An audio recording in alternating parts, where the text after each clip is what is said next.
Hello, Alabama fans, and welcome back to the BOL Recruiting Show.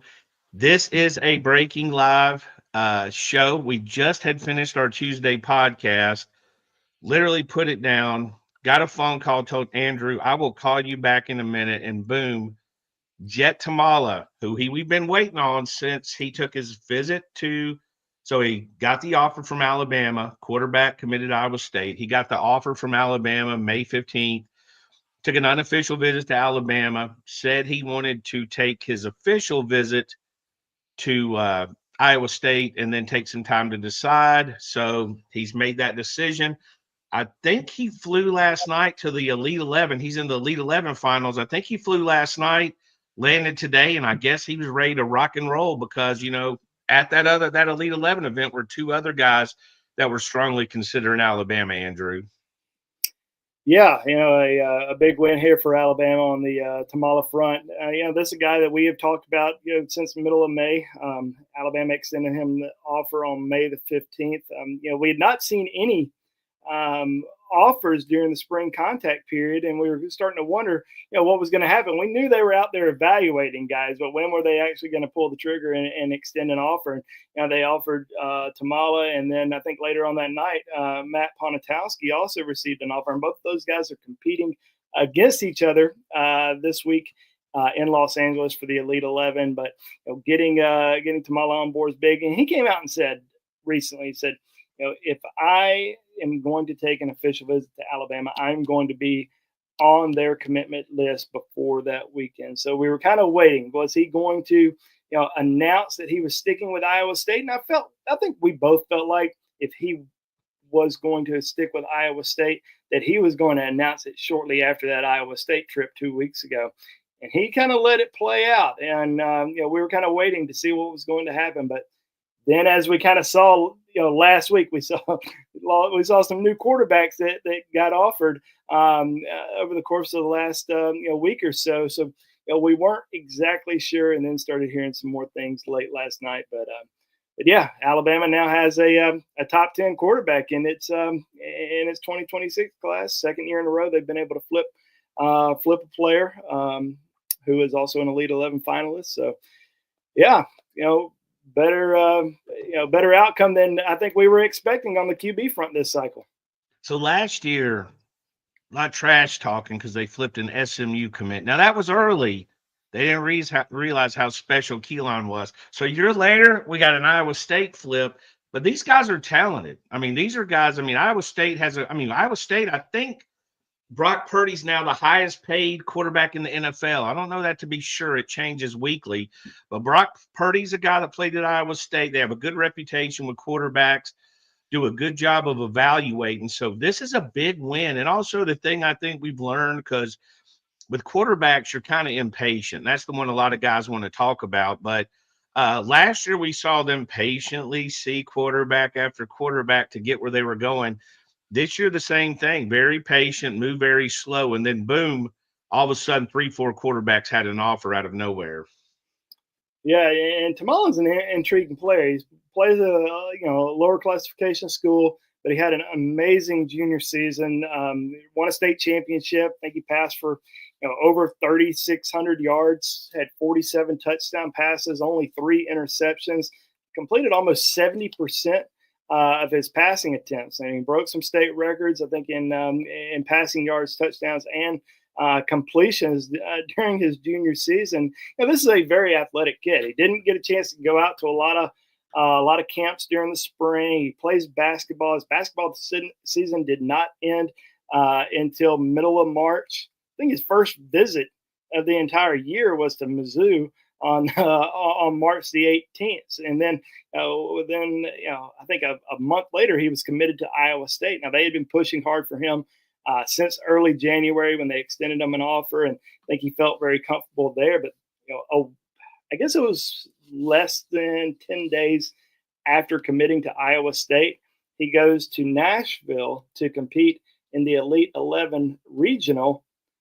I don't know if he won the Elite 11 regional, but he got invited to the finals after that event. So that says a lot about him finally getting out to a camp. His first camp, gets invited to the Elite 11 finals. Where Pretty only good one. One of 20 players in the entire country get invited to that. So that's that says a lot right there. But talented basketball player, but an excellent football player, and somebody that Alabama was really excited to get on board today.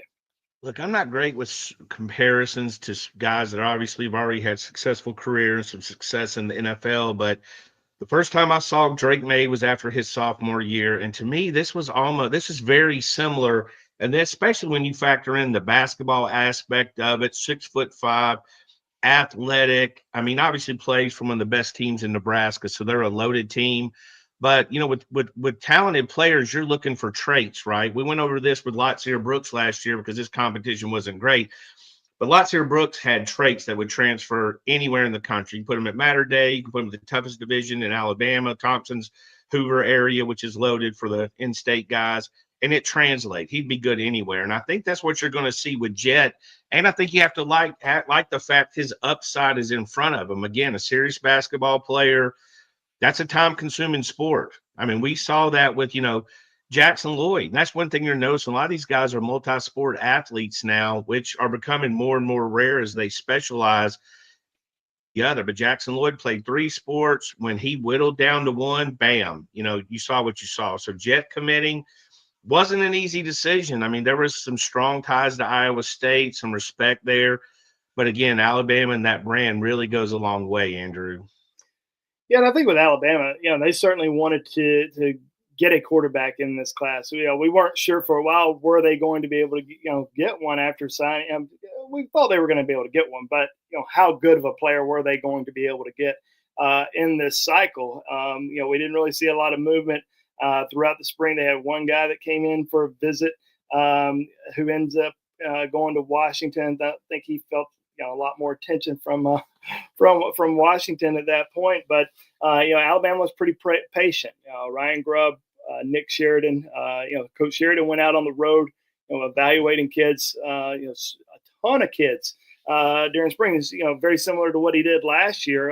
Keelan Russell wasn't the only guy that he went to see last year. He saw several top quarterbacks and decided that Keelan was the guy that they were going to offer. And then this year, sort of the same thing.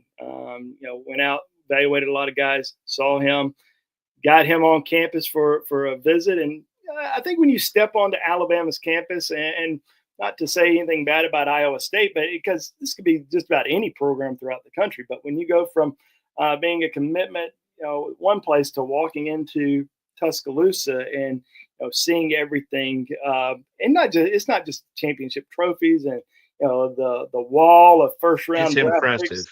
Yeah. That's impressive. To the cafeteria, everything. It's all the resources that they have. It's everybody in the training room, the support staff, nutrition, all that good stuff. Compare it to what you've got elsewhere.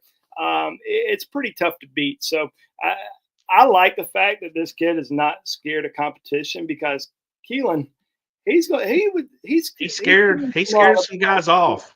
Yeah, you don't want to follow in signing after Alabama signs the number 2 player in the country, knowing the type of talent that Keelan is. So credit to him, and he's going to come in and compete and hopefully develop and learn. But man, 6'5", 200 pounds already.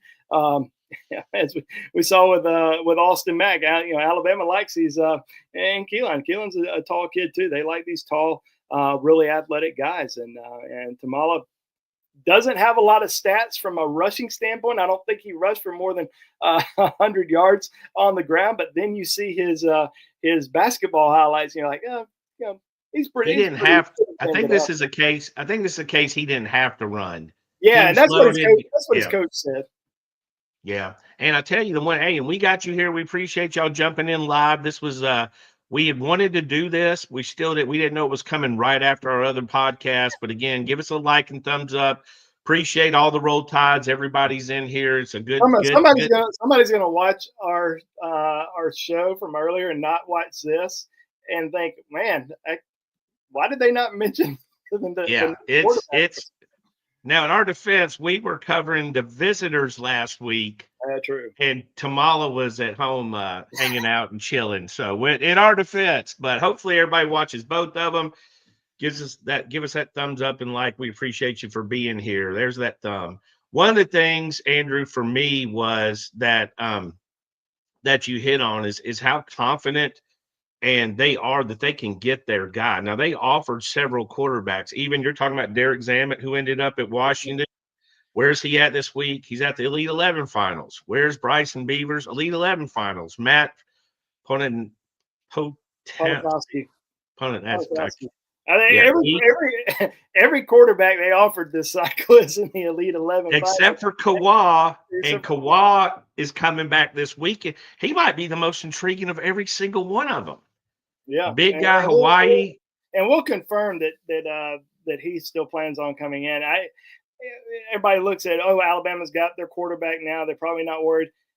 I don't know if that's necessarily the case. We'll confirm that, but I think if you can get them in at the right price, because as everybody knows, this is now a salary cap deal.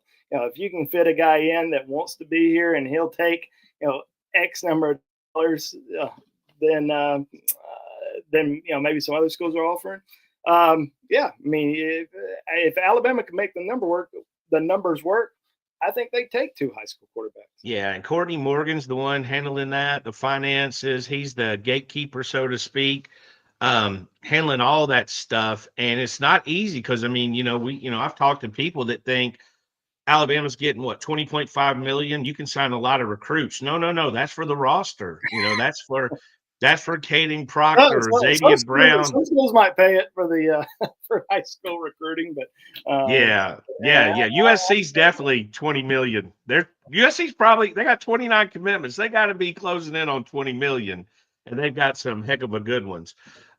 We appreciate everybody for jumping in. Again, big commitment for Alabama. I think this is the kind of, you get Keelan Russell, you get spoiled. We haven't discussed quarterbacks this much. There's been more uncertainty about the quarterback position than anything. But lo and behold, here we are in boom time. Alabama gets a quarterback, and I think they've got a good one. Not that it matters too much, but he was my favorite of all the quarterbacks Alabama had to offer. I'm a basketball guy. I believe in that athleticism and size. And you made a good point. Bama doesn't just like tall quarterbacks. They like tall everybody. They have just got a tall-ass team. I mean, Nate Oates is like, what the hell's happening, Yeah, defensive backs that are taller than absolutely quarterbacks. So, I mean, this was a guy, as you mentioned, Tim. Alabama seemed like they were waiting to get an answer from him. When they didn't get an answer right away, after that Iowa State visit, I think that's when we started seeing some new offers that were getting extended over the course of the last week, as they wanted a quarterback, and they weren't sure what was going to happen, and then over the course of the last it seems like it kind of moved quick, maybe over the course of the last 48, 24, even 24 hours, that things were moving in a positive direction for Alabama. We were talking about this late last night on the phone, that we were hearing some positive things. Had to kind of wait to see what was going to happen this morning. Once he slept on it, but yeah, I mean, it moved in the right direction that Alabama was hoping for. Well, all right, we appreciate y'all for turning in. You will see us again. If you go back, we just dropped our review from week 3 official visitors. It just dropped 10 minutes before this. And later on the week, Thursday, maybe Friday, you'll find us discussing, once we finalize that official visitor list. It's going to be a good one. You got 3 5-stars just from the state of Alabama alone. Save the best for last. We appreciate y'all turning in. Roll Tide. Andrew Bone, get us out of here. Yeah, you guys go check out BamaOnline.com right now. We got interviews with Jet Tamala on there, analysis piece from his head coach, and some of the national experts at On3. And we'll be on the BOL Roundtable, our premium message board, throughout the whole day, and obviously all the time. But come on over there, talk with us right now about this new commitment, and thank you guys for watching. Thanks for being here. Bama lands a top 10 national quarterback. Good news on a Tuesday.